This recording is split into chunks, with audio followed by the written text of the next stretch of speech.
Okay, let's talk about that thing in your pocket. For most people, it's not a tool, it's a trap. So today, we're going to break down the digital Zen system. It's a framework designed to help you reclaim your focus from a device that's honestly engineered to keep you average. Just let that sink in for a second. I mean, if your phone is basically just a window into other people's lives, celebrity gossip, endless scrolling, then it's not really serving you, is it? It's turning you into a spectator in a game you should be playing. All right, time to get real. I want you to do something right now. Pull up your phone's settings and find your daily screen time average. Is it 2 hours, 4, maybe 6? No judgment. Just be honest with yourself. Because that number, that's our starting line. It's the time you could be plowing right back into your own life. So how do we get that number down and turn your phone into an asset? We're going to walk through 5 key steps. We'll start by understanding the trap, then get into some practical tactics, and wrap it all up with the core mindset you need to make all of this stick for good. Okay, let's dive into part 1, the spectator trap. So what is it? It's this idea that modern tech, right out of the box, is designed to keep you just watching. It's like a nonstop fire hose of information that's built to distract you from the actual work that moves the needle. And you know what that guarantees? An average outcome. So this puts you at a crossroads. You really have a choice to make. You can go down the path of the average person, using your phone for escapism to get lost in distractions, or you can choose the path of the elite, the people who take the exact same technology and leverage it as a tool for construction, for learning, for building their future. It's the same device, folks, but a totally different mindset. All right, I want you to think about your focus like a bank account. Let's call it your focus account. Every single buzz, every ping, every little pop-up, that's a withdrawal. And while they seem tiny and harmless, they add up. They drain your most valuable resource, your attention, until you're left mentally broke, with nothing left to invest in the deep, meaningful work that actually matters. Okay, let's get into our first actionable tactic. This is a really simple but incredibly powerful biological hack to fight back against the addictive design of all these apps. It's called the grayscale shift. You have to understand, these app designers, they are masters of neuroscience. They use those bright, shiny colors, the glowing red notification bubbles, you know the ones, and all those satisfying little sounds to give your brain these constant, tiny hits of dopamine. It's literally digital junk food. It's addictive, just like sugar and fat, but it gives you zero nutritional value for your actual goals in life. Zero. So what's the solution? It's simple. Shift your phone to grayscale, which, by the way, if you haven't noticed, is exactly how we've designed this entire explainer.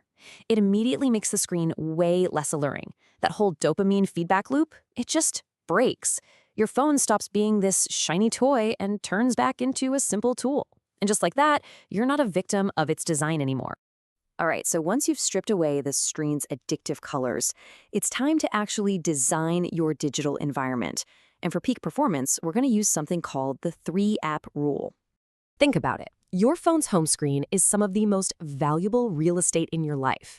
It should be a workshop, not a casino.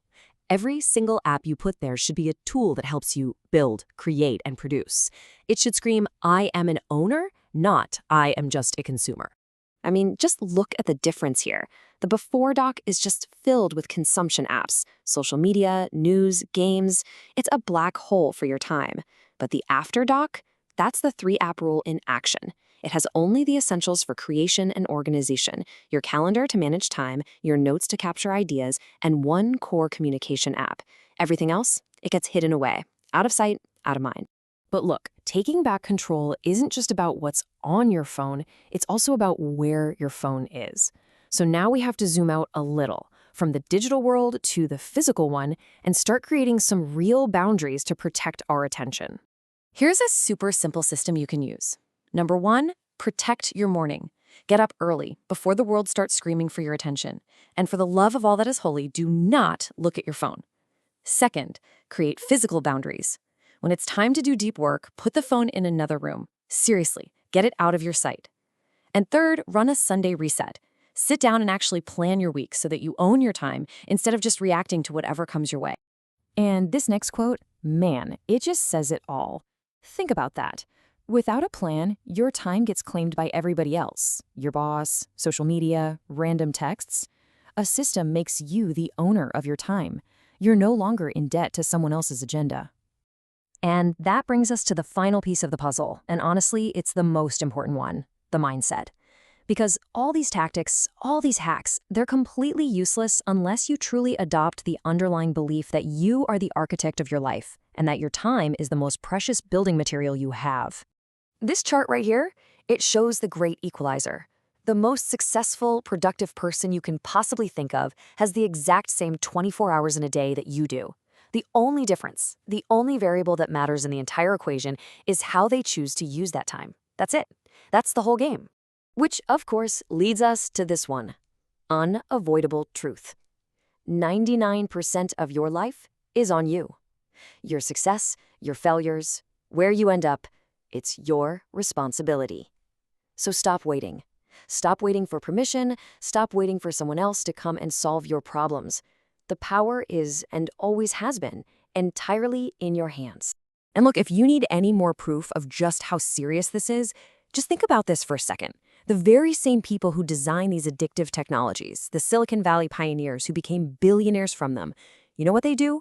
They often raise their own kids in tech-free or really low-tech homes. Why? Because they know the game. They know the rules. They know that to win, you have to be the creator, not the consumer. So at the end of the day, it all boils down to one simple choice. The phone is right there, in your hand. The time is yours to spend. So are you going to be the creator? Or are you going to be the one just staring at the screen? Will you keep scrolling through someone else's life, or will you finally start building your own? The choice is yours.